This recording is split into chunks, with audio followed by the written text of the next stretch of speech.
तो चलिए सीधे गहराई में उतरते हैं और आज बात करते हैं मानव शरीर के सबसे अनोखे, सबसे रहस्यमयी हिस्से की, हमारा दिमाग। सच कहूं तो ये ब्रह्मांड की सबसे एडवांस चीज है। जरा सोचिए, हर सेकंड अरबों न्यूरॉन्स अनगिनत सिग्नल्स भेज रहे हैं। सदियों से इस 3 पाउंड के छोटे से हिस्से ने वैज्ञानिकों से लेकर दार्शनिकों तक सबको हैरान कर रखा है। हमारी यादें, हमारी सोच, हमारी पूरी चेतना, आखिर ये सब आता कहां से है? और इस दिमाग की असली लिमिट्स क्या हैं? इसी जबरदस्त जटिलता की वजह से दिमाग से जुड़े कई ऐसे मिथक या अफवाहें समाज में फैल गई हैं जिनका विज्ञान से कोई लेना देना नहीं है। आज हम इन्हीं बातों की तह तक जाएंगे। अब एक बहुत ही आम बात जो अक्सर सुनने को मिलती है, क्या सच में इंसान अपने दिमाग का केवल 5 से 10% हिस्सा ही इस्तेमाल करता है? ये एक ऐसा आइडिया है जो लगभग हर जगह छाया हुआ है। मोटिवेशनल किताबों में, सेल्फ हेल्प सेमिनार्स में या फिर दोस्तों के साथ गपशप करते हुए भी अक्सर बहुत दावे के साथ कहा जाता है कि हम अपने दिमाग का बस एक छोटा सा हिस्सा ही इस्तेमाल कर पाते हैं। और पता है, 5 या 10% वाले ये आंकड़े सुनने में इतने साइंटिफिक लगते हैं कि कोई भी इन पर आसानी से यकीन कर लेता है। ये बात इतनी बार दोहराई गई है कि आज इसे लगभग एक स्थापित सच मान लिया गया है। लेकिन क्या ये वाकई सच है? और ये अवधारणा बहुत ही शानदार तरीके से यह दर्शाती है कि वो 90% का अनटैप्ड पोटेंशियल या छिपी हुई क्षमता कितनी विशाल और जादुई लगती है। आखिर ये विचार इतना पॉपुलर क्यों है? इसका एक बहुत बड़ा मनोवैज्ञानिक कारण है। हम इंसानों को असीमित संभावनाओं का ख्याल बहुत लभाता है। ये सोचना बहुत सुकून देता है कि हमारे अंदर 90% क्षमता अभी भी सो रही है।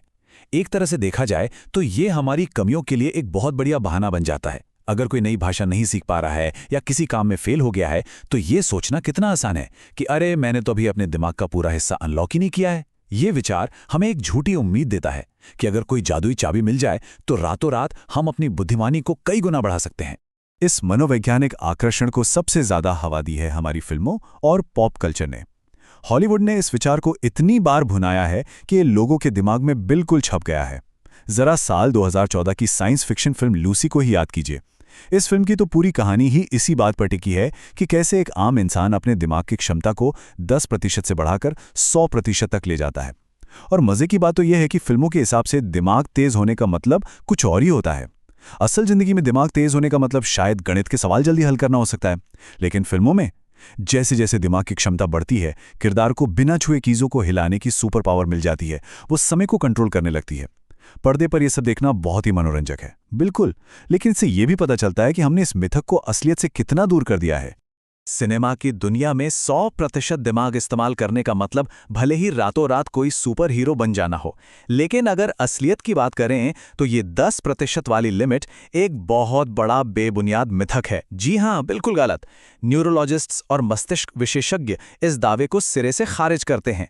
असल जिंदगी में हमारे सिर के अंदर ऐसा कोई भी ग्रे मैटर या हिस्सा नहीं है जो चुपचाप बैठा हो और किसी चमत्कारिक गोली का इंतजार कर रहा हो कि कब उसे स्विच ऑन किया जाएगा। विज्ञान ने यह बात एकदम स्पष्ट कर दी है कि हमारा दिमाग कोई कंप्यूटर की हार्ड ड्राइव नहीं है जिसका 90% स्पेस एकदम खाली पड़ा हो। यह एक ऐसा मिथक है जिसे विज्ञान दशकों पहले ही कचरे के डिब्बे में डाल चुका है।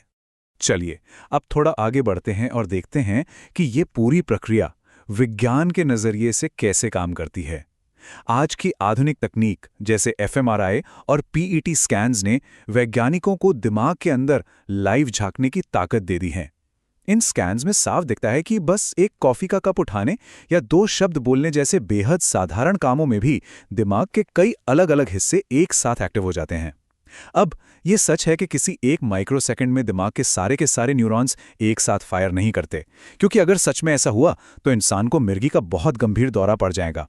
लेकिन अगर हम पूरे दिन की बात करें, सुबह, दोपहर और रात की, तो इस दौरान दिमाग के लगभग हर हिस्से का पूरी तरह से उपयोग किया जाता है। यहां तक कि रात में गहरी नींद में भी दिमाग बिल्कुल शांत नहीं बैठता। वो यादों को सहेजने और सपने देखने जैसे बहुत ही जरूरी कामों में पूरी तरह बिजी रहता है।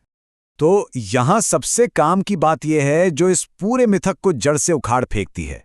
बस मेडिकल साइंस में मस्तिष्क की चोट या ब्रेन इंजरी के मामलों पर गौर कीजिए। अगर हमारा दिमाग सच में सिर्फ 10% क्षमता पर काम कर रहा होता और बाकी 90% हिस्सा बेकार पड़ा होता, तो उस बेकार हिस्से में चोट लगने से किसी को कोई नुकसान ही नहीं होना चाहिए था, है ना? सैद्धांतिक रूप से तो निष्क्रिय हिस्से को निकाल देने पर भी इंसान को एकदम नॉर्मल रहना चाहिए था। लेकिन हकीकत बहुत कठोर है। दिमाग के किसी छोटे से छोटे हिस्से में हुआ मामूली डैमेज भी इंसान की बोलने की क्षमता, याददाश्त या उसके पूरे व्यक्तित्व को तबाह कर सकता है। इसके अलावा एवोल्यूशन या विकासवाद भी तो यही कहता है कि प्रकृति ऐसे किसी अंग को पालने में इतनी एनर्जी बर्बाद नहीं करेगी जिसका 90% हिस्सा किसी काम का ही ना हो। ये इस बात का पक्का सबूत है कि दिमाग का पूरा हिस्सा हमारे लिए बहुत जरूरी है। इस पूरी वैज्ञानिक सच्चाई को समझने के बाद एक बहुत ही गहरा और रोमांचक सवाल सामने आता है। अब जब ये साबित हो चुका है कि इंसान का दिमाग पहले से ही अपनी पूरी ताकत और क्षमता के साथ काम कर रहा है और इसका कोई भी हिस्सा फालतू नहीं है, तो फिर इसकी असली सीमाएं क्या हैं? अगर हम पहले से ही फुल कैपेसिटी पर चल रहे हैं, तो भविष्य में हमारा दिमाग और क्या-क्या कर सकता है? और क्या विज्ञान कभी इस अद्भुत अंग के हर एक रहस्य को पूरी तरह से डिकोड कर पाएगा? ये सोचने वाली बात है ना? फिलहाल के लिए इस रहस्यमयी दुनिया की चर्चा यहीं रोकते हैं।